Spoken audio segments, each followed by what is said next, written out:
Special کہانی کے ناظرین السلام علیکم۔ آج ہم جانیں گے چند اخلاقی اصول۔ نمبر 1، کسی شخص کو مسلسل 2 بار سے زیادہ کال مت کریں۔ اگر وہ آپ کی کال نہیں اٹھاتے تو اس کا مطلب یہ ہے کہ وہ کسی اور ضروری کام میں مصروف ہیں۔ نمبر 2، کسی سے لی گئی ادھار رقم ان کی یاد دلانے سے پہلے ادا کر دیں۔ 1 روپیہ ہو یا 1 کروڑ، یہ آپ کے کردار کی پختگی دکھاتا ہے۔ نمبر 3، کسی کی دعوت پر مینیو پر مہنگی ڈش کا آرڈر نہ دیں۔ اگر ممکن ہو تو ان سے پوچھیں کہ آپ کے لیے کھانے کا اپنی پسند کا آرڈر دیں۔ نمبر 4، مختلف سوالات کسی سے مت پوچھیں، جیسے تو آپ بھی اب تک شادی شدہ نہیں ہیں، یا آپ کے بچے نہیں ہیں، یا آپ نے گھر کیوں نہیں خریدا۔ خدا کے لیے یہ آپ کا مسئلہ نہیں ہے۔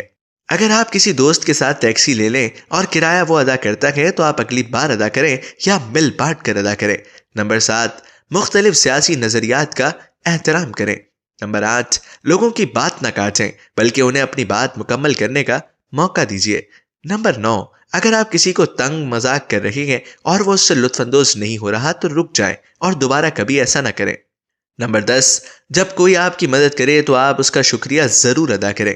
نمبر 11، کسی کی تعریف کرنی ہو تو لوگوں کے سامنے کریں اور تنقید تنہائی میں کیجیے۔ نمبر 12، کسی کے وزن پر کوئی تبصرہ کرنے کی کوئی تک نہیں بنتی، بس کہیں آپ اچھے نظر آتے ہیں۔ اگر وہ وزن کم کرنے کے بارے میں بات کرنا چاہیں تو آپ بھی کیجیے۔ نمبر 13، جب کوئی آپ کو اپنے فون پر ایک تصویر دکھاتا ہے تو بائیں یا دائیں سوائپ نہ کریں، آپ کو کچھ نہیں پتا کہ آگے کیا ہے۔ نمبر 14، اگر کوئی آپ کو بتائے کہ اسے ڈاکٹر کے پاس جانا ہے تو یہ نہ پوچھیں کہ کس لیے، بس آپ اچھی صحت کی دعا دیں۔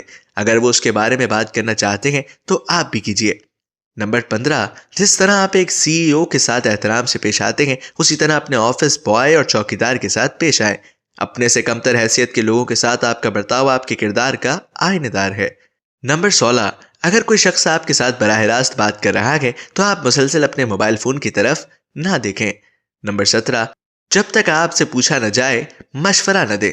نمبر 18، کسی سے عرصے بعد ملاقات ہو رہی ہو تو ان سے عمر اور تنخواہ نہ پوچھیں جب تک وہ خود اس بارے میں بات نہ کرنا چاہیں۔